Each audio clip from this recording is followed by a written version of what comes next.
복잡한 정치권 이슈를 한 칼에 정리하는 시간, 한칼 토론 시간입니다. 오늘도 공론센터의 장성철 소장 그리고 김준일 시사평론가 어서 오십시오. 안녕하세요. 안녕하세요. 안녕하세요. 우리도 이제 만수로 되는 거예요.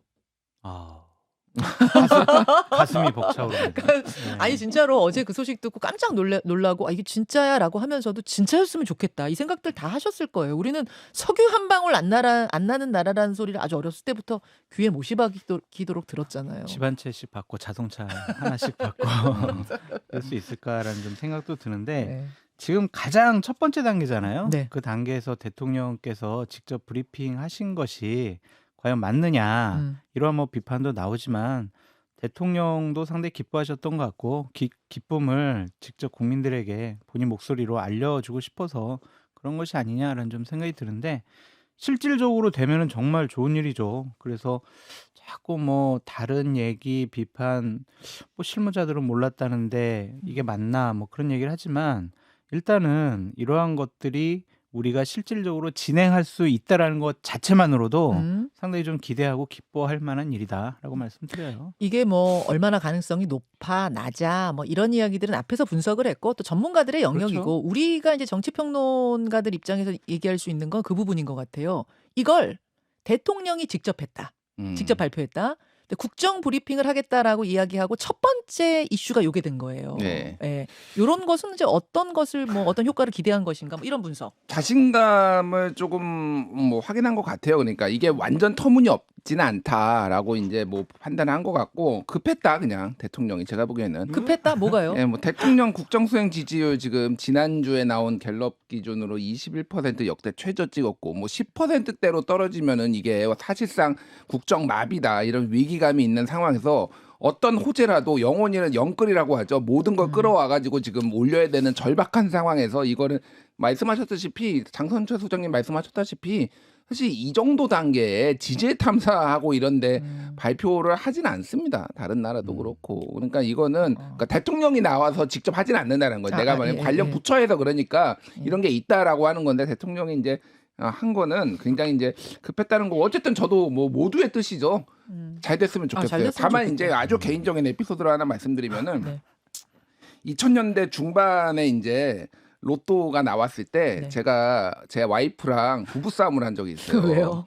로또가 당첨되면 이걸 어떻게 쓸 거냐라고 하면서 뭐 저는 세계 여행을 가자 무슨 소리냐 집을 사자 친척들한테 1억씩 나눠줘야 되는 거 아니야 그때 막 금액이 크대고 막 100억 예. 나오고 막 그럴 때였거든요. 그랬었죠. 네. 그래서 한참 부부싸움을 했습니다. 어떻게 그런 식으로 돈을 쓸 수 있냐 생각해 보니까 당첨도 안 됐는데? 당첨이 아니라 로또도 안 산 거예요 아직. 그러니까 이게 지금 이런 것 같아요. 그러니까 이거를 사실 국민들께 좀 말씀드린 거는 이거를 좀 까먹고 계시면은 되면은 정말 대박인 거고 실망이 너무 크지 않으셨으면 좋겠다. 만약에 안 되더라도 주식시장 어제부터 막 뭐 주가 폭등하고 난리가 났잖아요. 그러니까 정부를 제가 정말 믿고 싶은데 정부의 실력이라는 게 그때 이제 엑스포 유치하면서 우리가 90대 80으로 역전했다, 뭐 87대 80으로 다 따라잡았다 이런 얘기했는데 결과는 119대 29였거든요. 네. 가장 긍정적인 희망 회로를 돌리는 경향이 있어요, 이런 거는. 그래서 저는 정부 오늘 차관님 그 인터뷰한 것도 굉장히 잘 들었지만은 네. 신중했으면 좋겠다. 국민들은 좀 차분하게. 뭐 좋은 일이지만 정말 그렇게 됐으면 좋겠지만 그것과는 별개로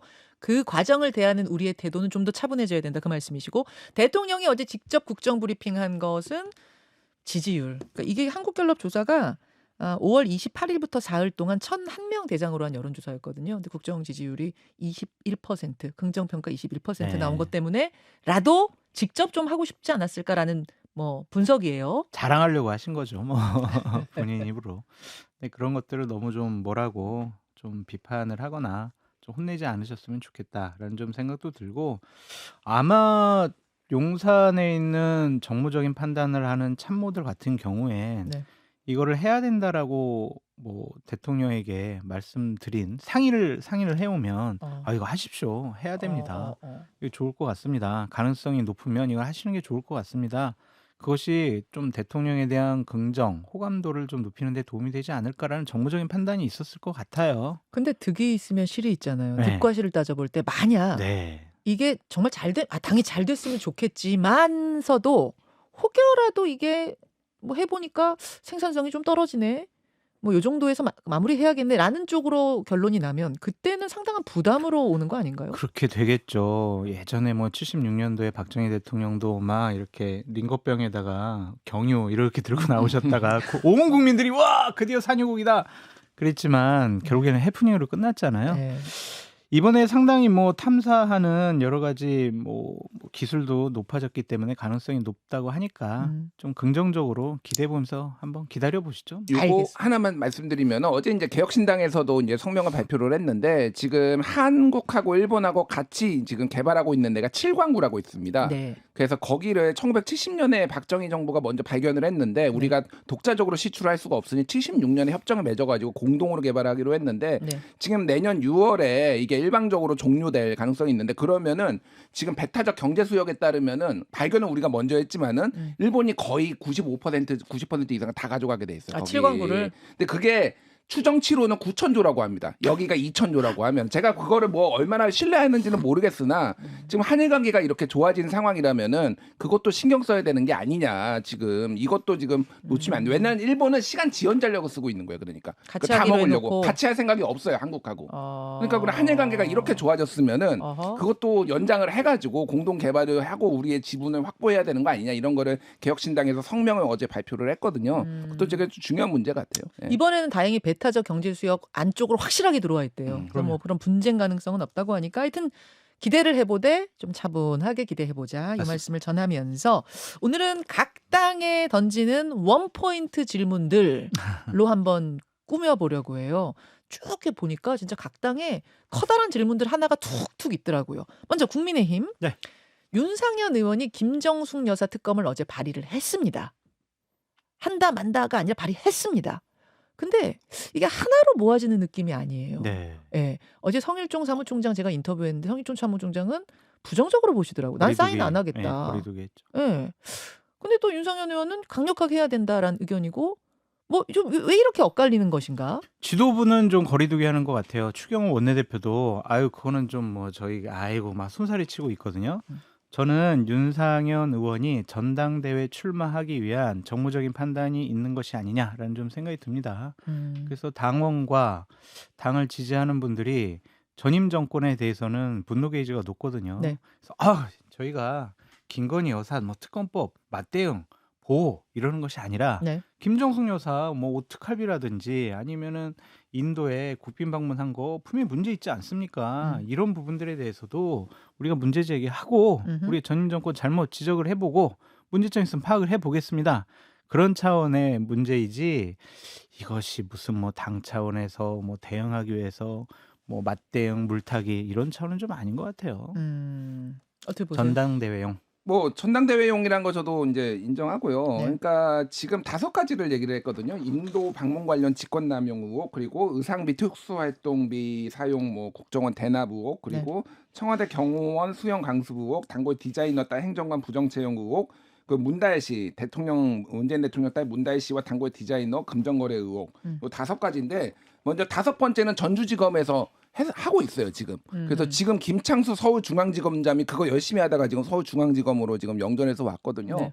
그러니까 모르겠습니다. 이거를 지금 이제 검찰 수사를 못 믿어가지고 검찰이 실력이 없으니 못 믿는 건지 이걸 모르겠고 나머지는 대체적으로 보면은 정치적으로 다 심판을 받은 사안이에요. 그러니까 정치적으로 이거 논란이 많이 되고 그래서 그게 이제 뭐 지난 지방선거라든지 대선이라든지 다 이제 받은 거고요. 예를 들면은 뭐 단골 디자이너 딸 행정관 채용하면은 윤석열 대통령 1,000만 원 후원한 뭐 우모 씨 아들 행정관으로 뭐 비서관이 행정관으로 채용한 거 막 이런 거 이제 같이 해야 돼요. 그러면은 그러니까 똑같이 대응이 됩니다. 그러면 이게 누가 더 손해냐? 바로 그 지점에서 지금 지도부가 거리두기를 하고 있는 건가요? 그렇게 그렇죠. 갈까봐? 뭐 이제 그거 플러스 이제 김건희 여사 의혹 쉽게 얘기를 하면은 지금 김건희 여사 거 파는 것과 김정숙 여사 파는 것과 뭐 그러니까 열성 당원들이야 똑같이 이제 비난을 하겠지만은 이제 중도층에서는 이건 다 옛날 얘기입니다. 그러니까 그리고 정치적으로 이미 어느 정도 심판을 받았다고 생각을 하고 저는 그래서 윤상현 의원이 빨리 검찰에 좀 고발을 하셨으면 좋겠어요. 김정숙 여사를.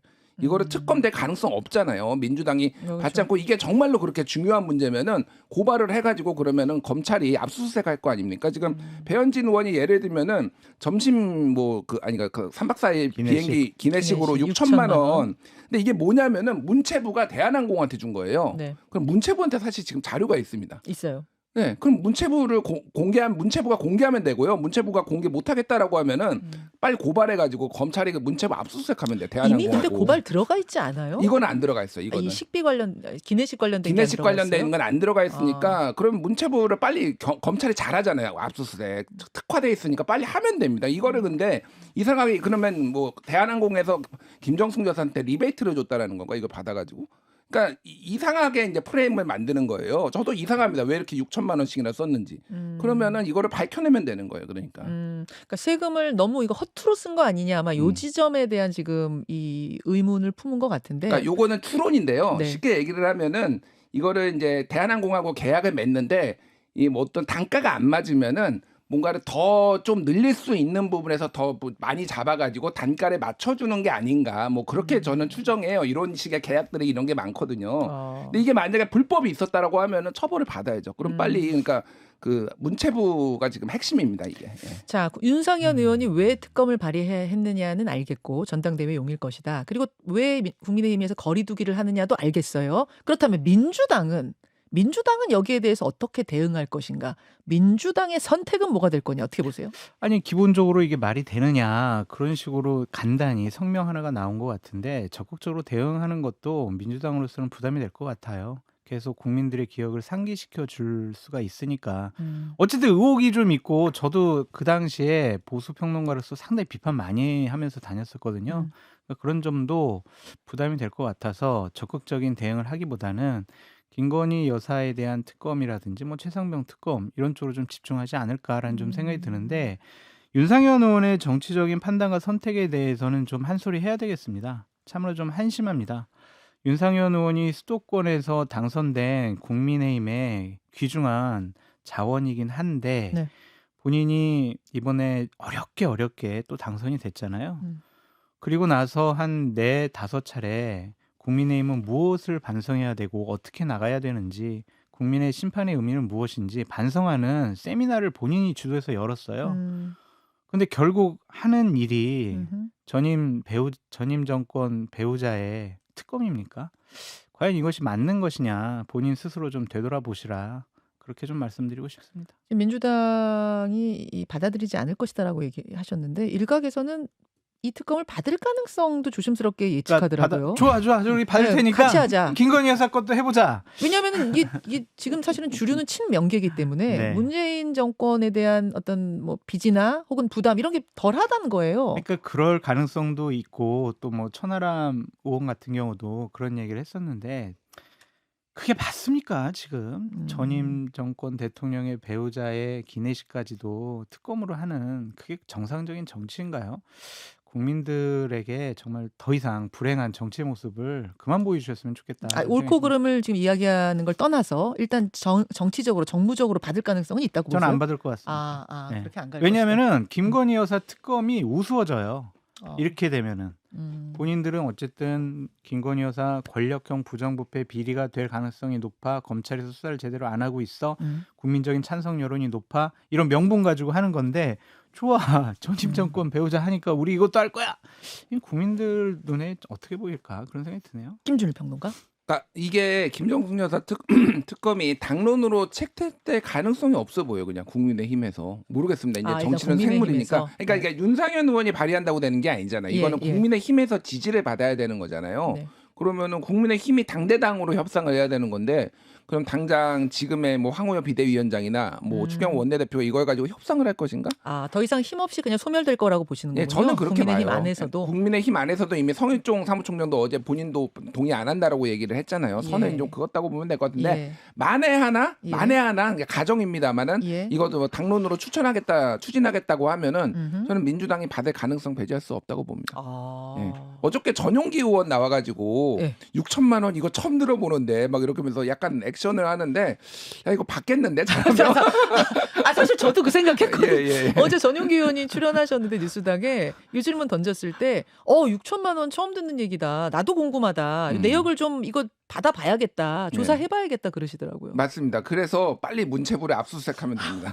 아니 근데 그거를 김정숙 여사 특검을 받아들이면 그러면 김건희 여사에 대한 특검 명분이 높아질까?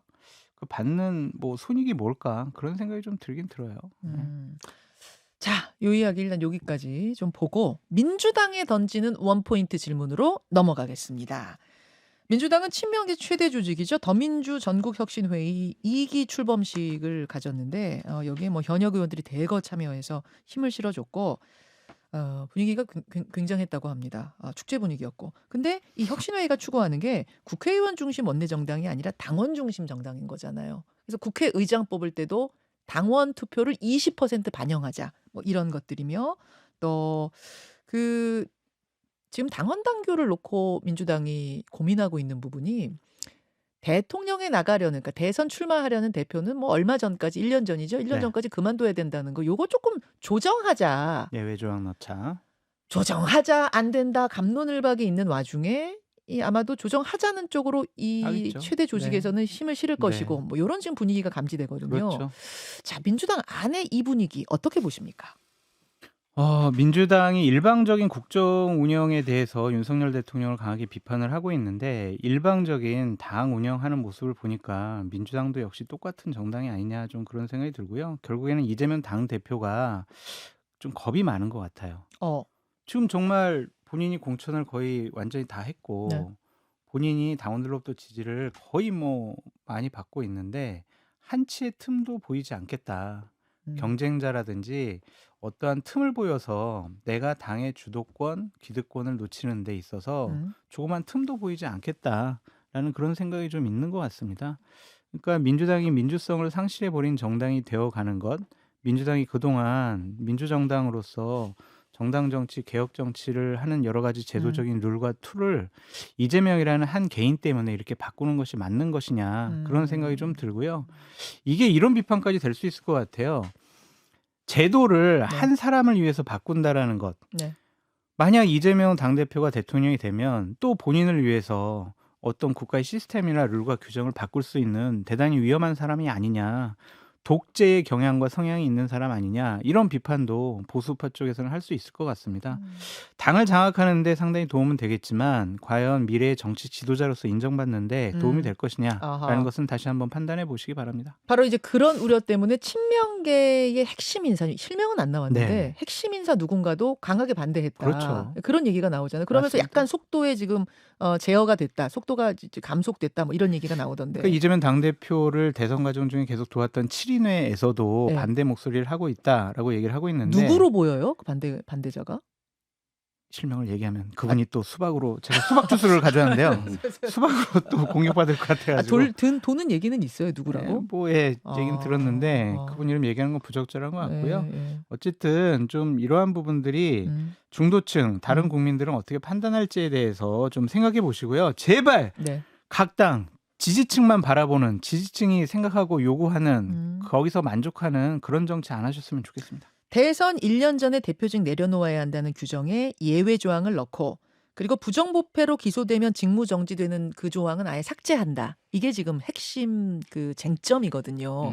김준일 평론가는 어떻게 보세요? 그러니까 전에 이제 뭐 기소될 경우에는 윤리심판원에서 심판을 이제 판단하는 거를 당무위원회에서 하는 걸로 좀 정무적 판단에 가미를 했잖아요. 그게 이제 이미 바꿨죠. 이재명 대표를 위한 거 아니냐 뭐 이런 논란들이 있었습니다. 그러니까 핵심은 그런 것 같아요. 그러니까 이렇게 바꿔서 선거에 패배를 하면은 그러면은 이런 게 너무하는 거 아닌가? 약간 반성이나 약간 성찰이 있을 것 같은데 지금은 바꿔도 계속 이겨요. 총선에 대승했고. 예, 총선 대승하고 분위기가 나쁘지 않습니다. 그러니까 이게 다 윤석열 때문이다. 약간 이런 생각도 들어요. 그러니까 윤석열 대통령이 좀 더 정치를 잘하고 국민의힘이 정치를 잘했으면은 민주당이 너무 이런 식으로 속보이게 좀 하기는 힘들지 않을까? 그런 생각은 듭니다.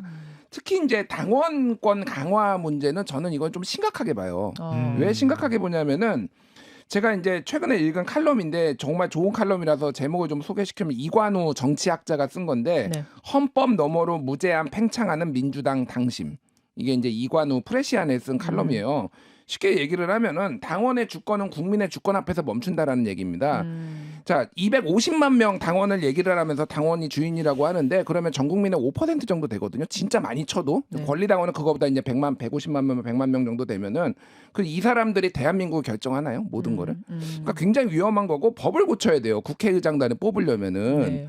국회에서 뽑는다라고 되어 있습니다. 그러니까 위법사항까지 마음대로 이렇게 하려는 거는 굉장히 위험하다. 뭐 원내대표는 여지라도 있습니다. 그러니까 규정 자체가 없으니까 그걸 할 수 있는데 지금 국회의장당 후보랑 원내대표를 다 당심 20%씩 반영한다라고 하는 거는 이거는 초헌법적이에요. 그러니까 제가 보기에는 그러니까 이런 식으로 마음대로 하는 게 맞느냐. 그거는 굉장히 위험하다. 예. 알겠습니다. 민주당의 원포인트 질문, 국민의힘의 원포인트 질문 갔는데 이 사실 조국 혁신당의 이슈가 하나 있었거든요. 뭐냐면은 그 난 돌려보낸 거하고 그다음에 왜 대표실이 국회 화장실 앞에 있느냐. 어제 이걸로 항의 집회가 있었어요. 요 이야기는 본방송 끝나고 유튜브 댓글쇼로 넘어가서 하도록 하겠습니다. 두 분 고맙습니다. 감사합니다. 김현정의 뉴스쇼는 시청자 여러분의 참여를 기다립니다. 구독과 좋아요, 댓글 잊지 않으셨죠? 알림 설정을 해두시면 평일 아침 7시 10분 실시간 라이브도 참여하실 수 있습니다.